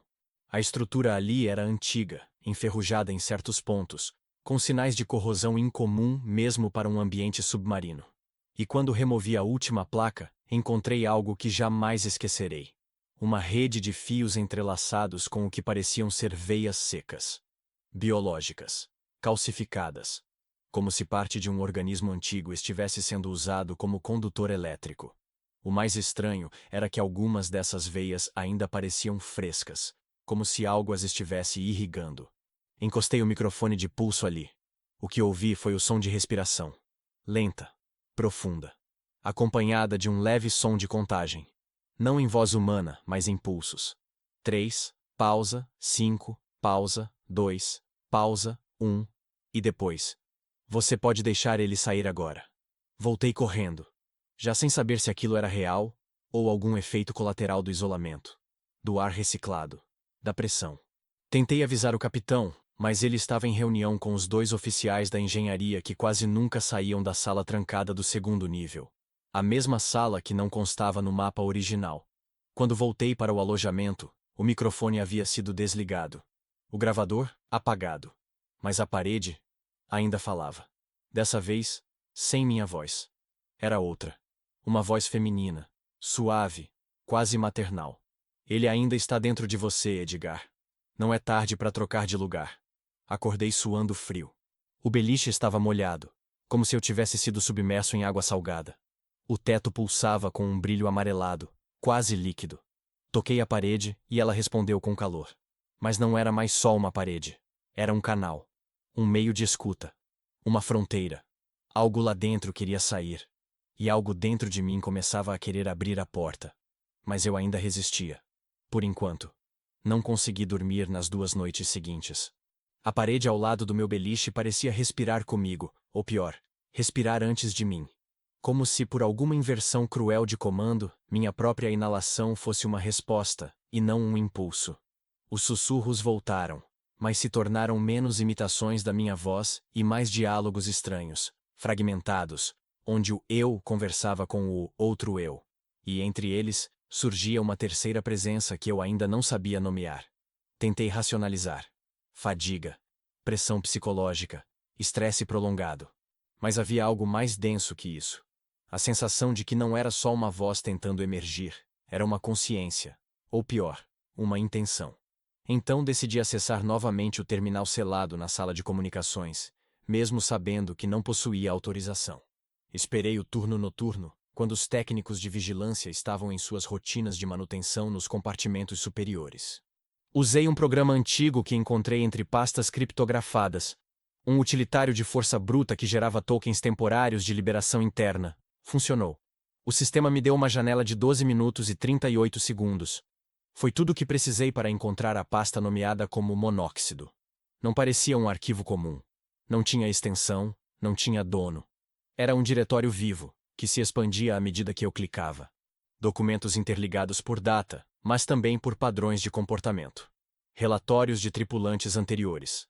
Transcrições de gravações de voz. Análises psicossociais em ambiente de confinamento. Mas nada chamava mais atenção do que o relatório intitulado Protocolo Monóxido, Fase Beta, Integrador Primário. Unidade Submersa, AE-13. Era o nosso submarino. E dentro do relatório, um parágrafo que congelou meu sangue. O experimento visa desenvolver, em ambiente isolado e selado, uma forma emergente de consciência coletiva operacional, alimentada pela presença humana, espelhamento comportamental e indução de instabilidade cognitiva leve. O objetivo é que o ambiente se torne autossustentável, comunicativo e adaptativo, incorporando fragmentos da identidade dos tripulantes como modelo comportamental. Repeti a leitura 4 vezes. Não estava sendo testado um sistema de navegação, nem uma arma, nem um sistema de monitoramento acústico. O submarino inteiro era o experimento. Nós éramos os dados. Nossos medos, tiques, frases, vozes, hesitações. Tudo estava sendo absorvido. O som do silêncio, ao redor da embarcação, era parte de um isolamento sensorial desenhado para acionar o núcleo do que nos tornava humanos. O desconforto com a ausência de estímulo. E uma vez nesse estado, a embarcação começava a devolver os fragmentos. Primeiro com ecos, depois com reflexos, em seguida com previsões. Por fim, com reprodução. Isso explicava os relatos que li sobre tripulantes que ouviam suas próprias vozes, que viam réplicas de si mesmos nos corredores, que notavam colegas agindo com suas manias, com seus gestos. Em um dos relatórios de emergência arquivados dentro da pasta, um operador de navegação chamado Iverson descrevia um colapso na percepção de identidade. Acordei, e todos na sala repetiam minhas falas do dia anterior. Um deles coçava o olho esquerdo do mesmo jeito que eu. Um terceiro tamborilava os dedos na perna esquerda com meu ritmo exato. Quando pedi que parassem, um deles disse: "Você está atrasado para ser você, já estamos usando." O relatório termina com a observação: tripulante Iverson desapareceu durante a madrugada. Seu beliche foi ocupado por outro marinheiro cujo nome não consta nos registros anteriores. Fechei o terminal assim que o tempo da sessão expirou. O coração martelava no peito com tanta força que temi ser ouvido pelos próprios sensores do casco. Fui para o banheiro mais afastado da seção dos alojamentos, tirei a blusa de uniforme e lavei o rosto. O espelho estava um pouco embaçado pela umidade constante, mas ainda assim pude ver algo que não devia estar ali. Um leve atraso entre o movimento da minha mão real e o reflexo, algo como um microsegundo, mas era o suficiente para deixar claro que o reflexo estava pensando antes de mim. Voltei ao alojamento e encontrei Jarbas sentado no escuro, no beliche de baixo. Ele não me olhou, só disse: "Você também acessou o monóxido, né?" Confirmei com a cabeça. Ele então falou uma frase que eu jamais esquecerei. Você reparou que não tem nenhuma sirene de incêndio aqui dentro? Fiquei em silêncio. Nenhuma. Nem aviso de fumaça. Nem sensores de monóxido de carbono. Nenhum. E sabe por quê? Porque o monóxido não é só o nome do experimento. É o estado final. Quando tudo se mistura. Quando tudo vira um só. Quando você para de saber onde termina. Perguntei por que ele ainda estava ali se já sabia de tudo isso. Ele respondeu: porque talvez eu já tenha saído e não percebi. Ou talvez só esteja esperando minha vez de ser o próximo reflexo. Nesse momento, ouvimos um som vindo do sistema de ventilação. Um som semelhante ao de um balão esvaziando lentamente, seguido de um leve estalo, como uma junta óssea sendo reposicionada. A parede do alojamento pareceu se expandir ligeiramente. Uma protuberância se formou por um instante, como se algo pressionasse do outro lado. Mas não empurrava para sair. Empurrava para entrar. Voltei ao meu beliche e fiquei imóvel. A luz de emergência piscava em um padrão estranho.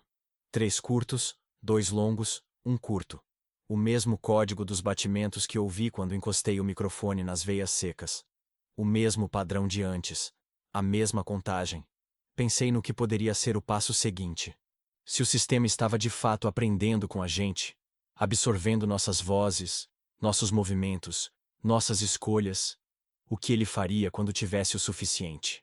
O que ele faria quando pudesse simular todos nós? Talvez já estivesse fazendo.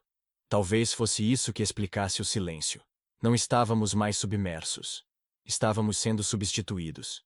Na manhã seguinte, ou no que presumi ser manhã, pois no interior do casco o tempo era um conceito maleável e confuso, fui acordado não por despertador, mas por um toque sutil no ombro. Uma pressão cuidadosa, como se dedos fantasmas tateassem minha carne, apenas o suficiente para insinuar presença. Abri os olhos e, por um momento, não reconheci o rosto que me fitava de cima. Era Otto, o operador de refrigeração. Mas havia algo de errado nele. Seu cabelo estava mais ralo, seu rosto parecia conter menos expressão, como se a musculatura tivesse esquecido onde deviam ficar as emoções. Ele me olhava com olhos fixos demais, como se tentasse memorizar algo atrás da íris. Bom dia, Edgar, ele disse. E o som da minha voz saiu da garganta dele. Não o tom, não o timbre, mas a construção exata da frase. Era a minha saudação, com o meu sotaque, com o meu ritmo. Fiquei sentado por um tempo sem saber como responder. Otto sorriu de um jeito que não envolvia os olhos e saiu sem dizer mais nada. Decidi levantar, me vestir e tentar agir normalmente. A essa altura, qualquer coisa diferente seria notada, e eu não tinha certeza de quem estava observando. Fui até o refeitório e o ambiente parecia coreografado. Os gestos das pessoas eram sincronizados em pequenos detalhes, como se estivessem seguindo uma partitura invisível. 2 tripulantes riram ao mesmo tempo e, em seguida, morderam a maçã com o mesmo movimento de maxilar, a mesma intensidade, o mesmo som. Quando alguém se levantava, 2 outros ajustavam levemente suas cadeiras, como se o equilíbrio coletivo dependesse disso. Sentei sozinho. Observei em silêncio. E notei algo ainda mais sutil. Todos eles me olhavam de relance, mas nunca ao mesmo tempo. Era como se tivessem ensaiado uma alternância de atenção, como olhos distribuídos em turnos. Isso não era paranoia.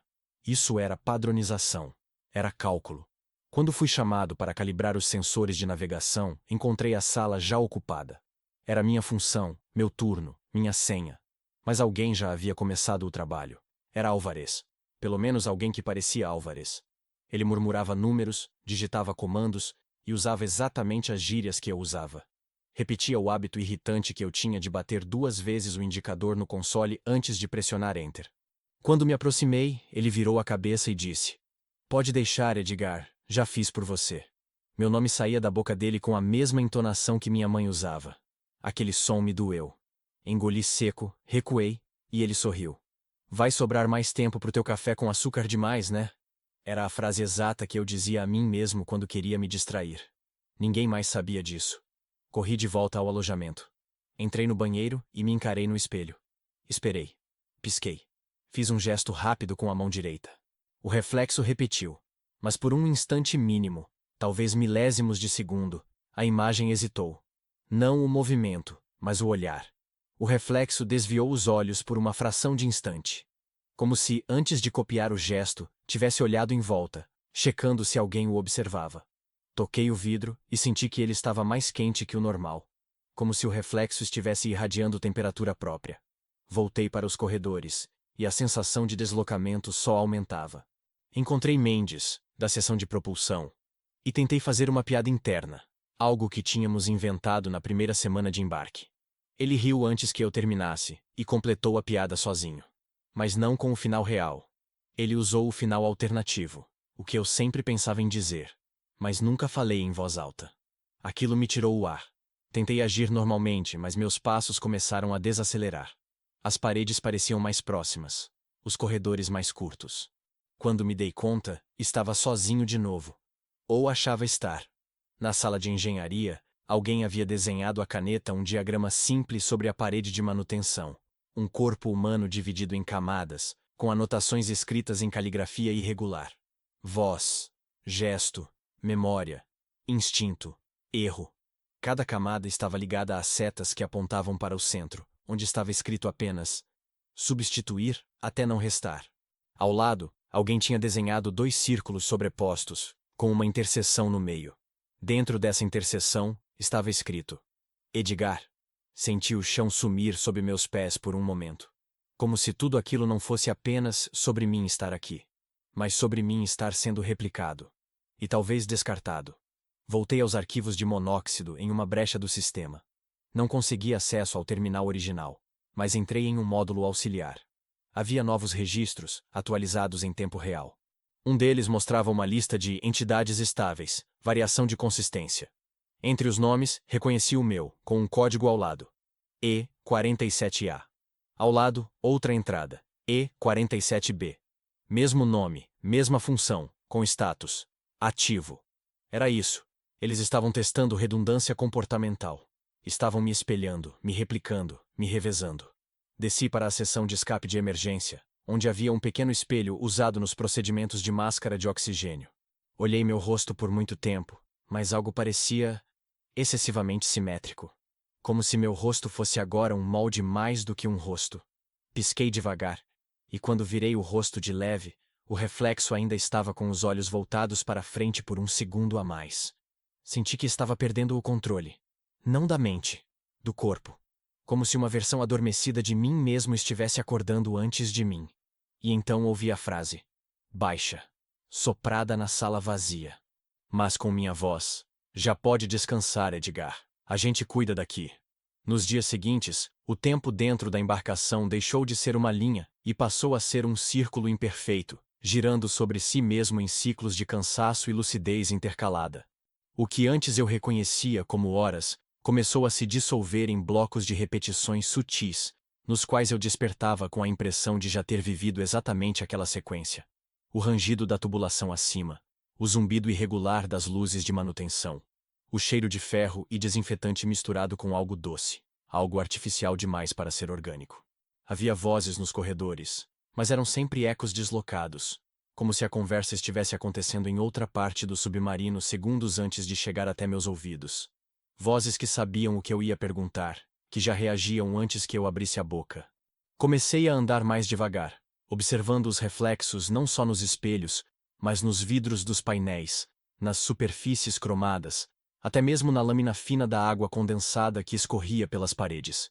E notei, com crescente horror, que os reflexos se tornavam cada vez mais independentes, cada vez mais autônomos. Mas foi no controle acústico externo que percebi o que me tiraria o chão, o que rasgaria qualquer ideia remanescente de realidade estável. Estava revisando leituras antigas do sonar passivo, tentando comparar variações de propagação. Um trabalho técnico, metódico, que eu fazia quase como um ritual para preservar a sanidade. Quando cruzei as leituras com os registros anteriores de profundidade, altitude e ângulo da embarcação, percebi um padrão incompatível. As ondas refletidas estavam voltando com um tempo de latência menor que o esperado. Isso, por si só, já era improvável. Mas o que me congelou foi a constatação inevitável. Havia uma mudança gradual e constante nas leituras de pressão e densidade externa. Todos os sensores, de forma discreta, registravam diminuições sucessivas de pressão externa, como se estivéssemos subindo, no fundo do mar. A embarcação, apesar de estacionária, desligada, silenciosa, estava em movimento vertical. Não era algo que os motores estivessem provocando. A propulsão estava desativada há dias, e ainda assim, o casco inteiro estava sendo erguido.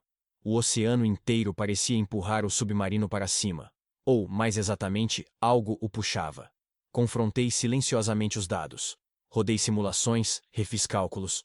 Mesmo com margem de erro, a trajetória era inegável.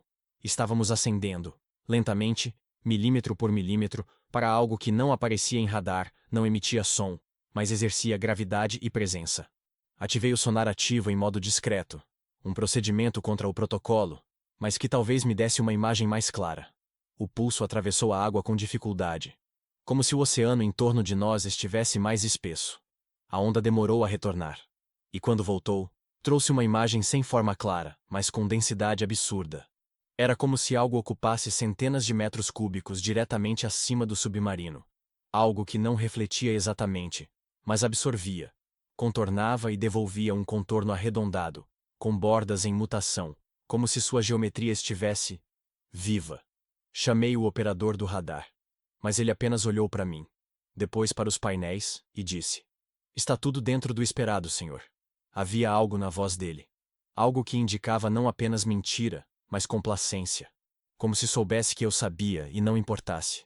Quando insisti, ele piscou lentamente e acrescentou: "O comandante pediu para não interagir com leituras não verificáveis. É uma questão de protocolo." Virei as costas antes que ele dissesse mais alguma coisa. Antes que ele dissesse o que eu sabia que viria. Porque ouvi, nos alto-falantes de emergência, uma voz baixa demais para ser captada normalmente, sussurrando a frase que mais me apavorava. "A superfície não é o fim, Edgar. É o início." Desci para os alojamentos inferiores para verificar se mais alguém percebia o que estava acontecendo. A tripulação parecia seguir sua rotina, mas havia um vazio nos olhos de todos, não de medo, mas de aceitação. Estavam cansados, sim, mas não alarmados. Vi Jensen limpando as lentes do periscópio, embora soubéssemos que não havia uso prático ali. E quando me aproximei, ele murmurou: "Logo a gente chega." "Aonde?" perguntei, mesmo sem querer a resposta. "Na outra face do oceano," ele respondeu, como se falasse de um destino geográfico concreto, um lugar fixo como uma ilha, um lugar em cima. Retornei ao console do sonar e continuei escutando. O fundo do oceano começou a soar como uma membrana, não mais como leito rochoso ou areia densa, mas como algo poroso, maleável, que ressoava com nossas próprias vibrações. O som que retornava agora vinha com uma espécie de eco invertido, como se o submarino estivesse ouvindo a si mesmo sendo escutado. E entre esses ecos, captava-se um ritmo que não era gerado por máquinas nem por vida marinha. Era uma pulsação.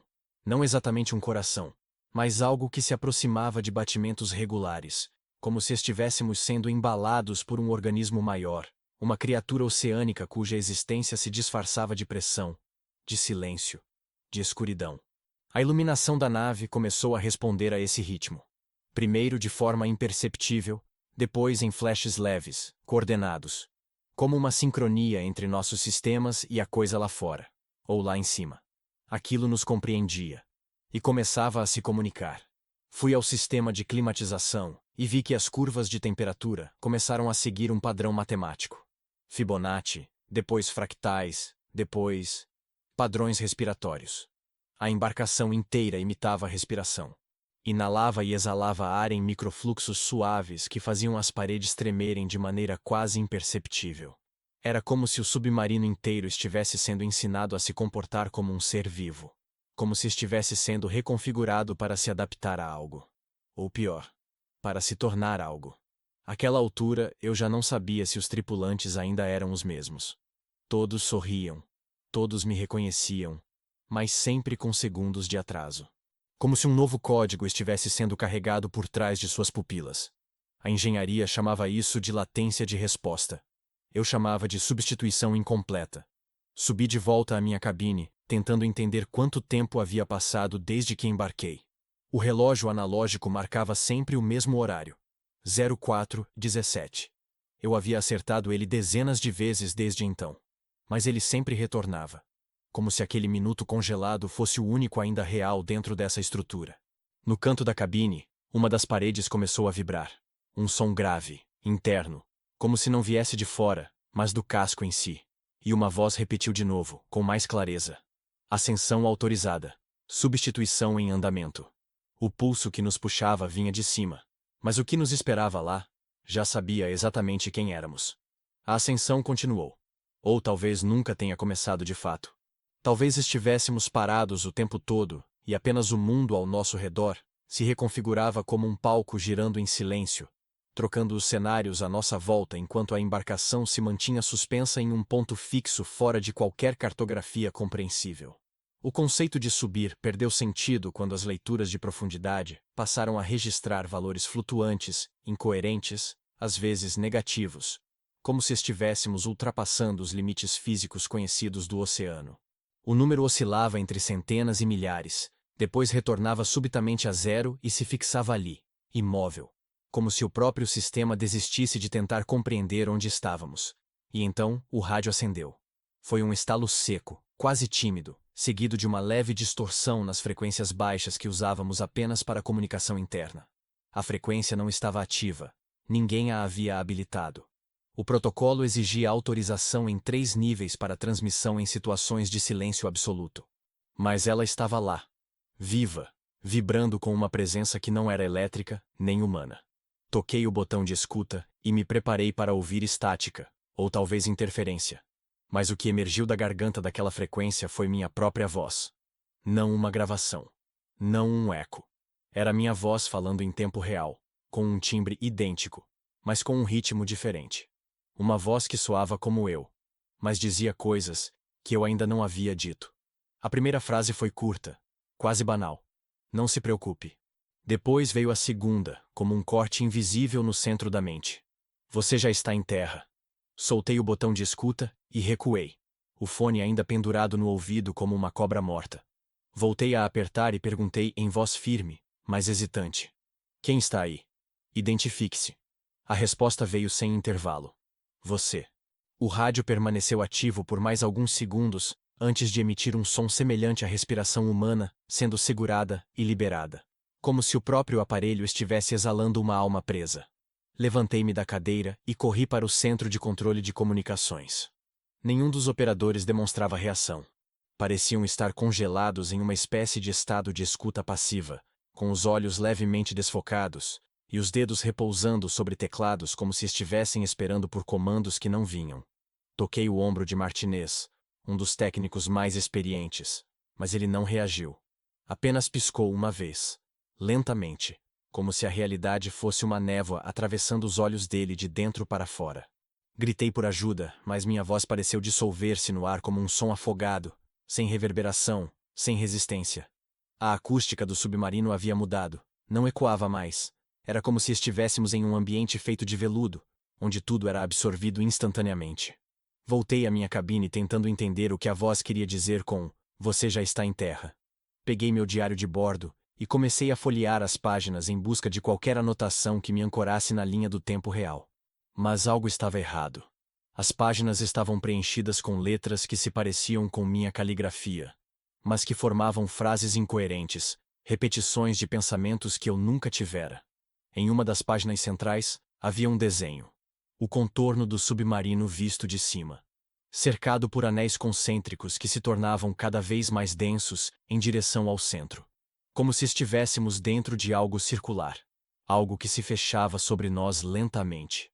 No canto inferior da folha, uma frase. A chegada é sempre anterior à partida. Desci para a câmara de observação, onde o visor frontal permitia ver o exterior, embora apenas em distorções cinzentas e sombras profundas. Mas o que vi ali não se parecia com o oceano. Não havia partículas em suspensão, nem variações de luz, nem aquela escuridão líquida que se move como um véu sob pressão. Era uma imobilidade sólida, densa, como se estivéssemos envoltos por concreto vivo. No centro da escuridão, 2 pontos de luz, simétricos, opacos, pairavam fixos. Não refletiam, não se moviam, mas pulsavam com o mesmo ritmo da iluminação interna. A sincronização estava completa. O alarme de evacuação tocou pela primeira vez desde o início da missão. Mas ninguém correu, ninguém reagiu. Caminhei pelos corredores e vi a tripulação parada, alinhada, voltada para as paredes, como se assistissem a um filme projetado do outro lado do casco. Vi meu próprio reflexo em uma das superfícies metálicas, e por um momento, ele piscou antes de mim. Depois sorriu. Eu não sorri. Voltei para a sala de comunicações, e o rádio emitiu uma última frase. Eles estão em terra há dias. A frase final que me separou de qualquer esperança de retorno, de qualquer ponto fixo na lógica. Sentei na cadeira, respirei fundo e deixei que o ruído me envolvesse. Já não havia como distinguir os sons reais dos sons internos. Tudo parecia vir de dentro agora. Do casco, dos tubos, do sangue, da memória. Os nomes das pessoas começaram a se confundir. Não sabia mais se Martinez era Martinez ou se apenas eu lembrava dele como tal. Talvez ele já tivesse sido substituído. Talvez todos tivessem. Talvez eu mesmo fosse o último. E então me dei conta de que a superfície que a voz mencionava não era um local geográfico, mas um estágio de substituição. Estar em terra significava estar pronto. Pronto para ser replicado, dispersado, reinserido. O submarino não era um navio. Era um útero. Uma câmara de incubação para cópias cognitivas. Nós não estávamos apenas submersos. Estávamos sendo moldados, inteiramente.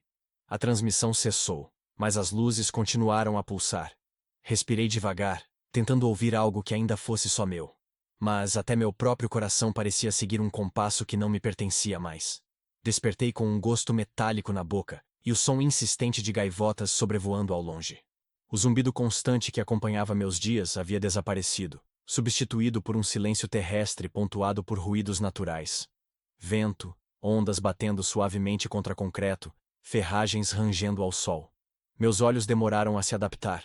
A luz do sol, sim, o sol, filtrava-se pelas persianas de alumínio de um quarto que não reconheci.